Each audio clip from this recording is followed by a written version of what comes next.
James Wormley. The name sounds familiar, right? You probably have heard of America's first known upscale black-owned hotel, the Wormley Hotel. And yes, it was named after the owner, James Wormley.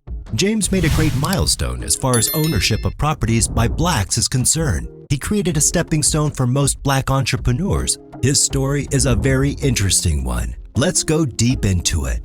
Throughout the Civil War and Reconstruction eras, black families started to move into Washington, D.C. Their increase led to the city having more black citizens than any other significant U.S. city at the time, even though it took some time before it became known as the Chocolate City until the 1950s. During this time, D.C. also experienced many blacks rising for the first time. 9 months ahead of the rest of the country, in 1862, it was a new dawn for the blacks after slavery was abolished in Washington, D.C. In addition, black males in the United States were granted the right to vote in 1867, 3 years before black men nationwide. 2 years after America's first black municipal office held office in the nation's capital in 1868, the first black public high school was open. Black people made progress by starting businesses, churches, and schools during this time. During this time, what many believe to be DC's first integrated hotel, the Wormley Hotel, was created. The Wormley Hotel was owned and run by James Wormley, a freeborn man from Washington. When they were 17, James married Anna Elizabeth and had 4 children: William Henry Ashburn Wormley, James Thompson Wormley, Garrett Smith Wormley, and Anna Matilda Wormley. Anna owned a candy shop while James worked as a boat steward to provide for his family. James founded a catering company on I Street, immediately next to Anna's candy shop. James found himself serving influential persons, primarily politicians who were in the city during Congress's sessions, as well as the staff who accompanied them to help them conduct their business. Just like his father, James provided breakfast and dinner for everyone, delivering it to the hotel or boarding houses where they were staying. Because of his great meals and dependable service, James became well known and in high demand. Customers remember him as charming, intelligent, and elegant gentleman who was also very well dressed.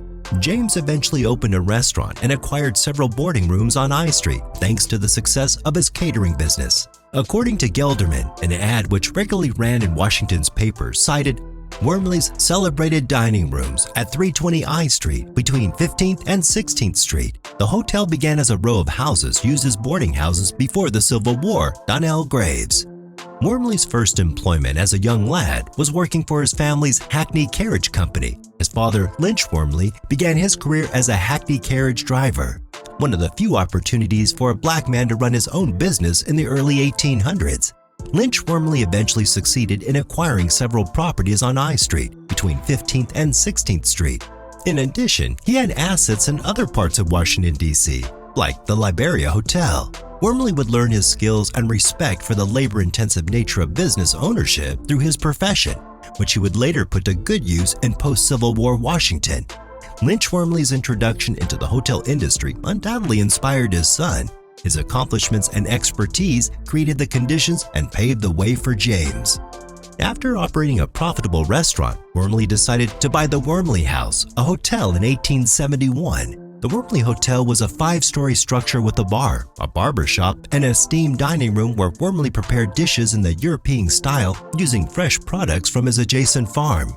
Wormley was a polished businessman who paid attention to every detail to assure his customers' satisfaction. He had spent time in Europe perfecting his culinary talents.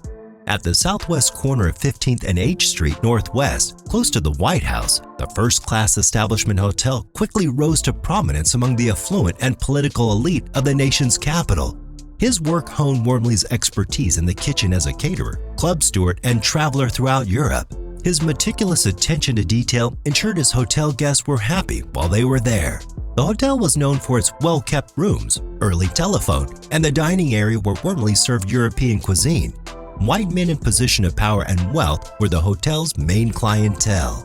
James Wormley was not only a well-known hotelier, but also a supporter of black kids' education. He played a crucial role in establishing Washington, D.C.'s first public elementary school for black children, the Summer School, in 1871, to provide funding for the city's first public schools for African Americans. At 34th and Prospect Streets in Georgetown, the Wormley named school was constructed, although, despite the funding provided by Congress, local politics prevented the school from starting until 1885.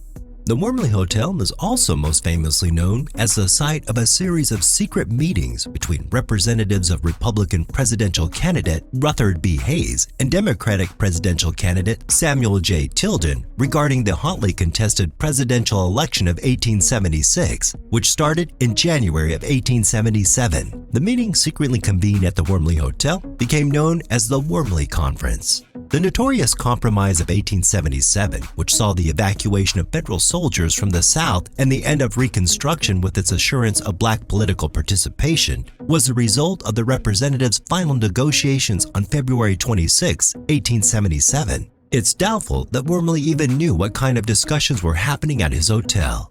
James Wormley died on October 18, 1884 in Boston, Massachusetts after an operation for kidney stones at Massachusetts General Hospital. Other Washington hotels showed their respect by flying their flags at half-mast. Newspapers nationwide published obituaries for James, lauding his contributions and work. The school he helped found didn't open while he was still alive. The business was continued by his sons, primarily James T. Wormley. James Wormley left his family a fortune worth $150,000, or almost $4 million in today's dollars. The Wormley School, the Georgetown institution he had been working to establish, opened its doors the following year. Wormley's son sold the hotel in 1893, and the Union Trust Bank took its place in 1906. Along the African American Heritage Trail in Washington, there's a marker for the hotel's location. And that brings us to the end of this video. We hope you enjoyed our video, and just be sure to subscribe to our channel for more of our awesome content. And please give us a like and share the video. And don't forget to turn on the notification bell for timely updates of our new uploads. We value your feedback. Feel free to share your thoughts with us in the comment section down below. See you in the next video. Goodbye.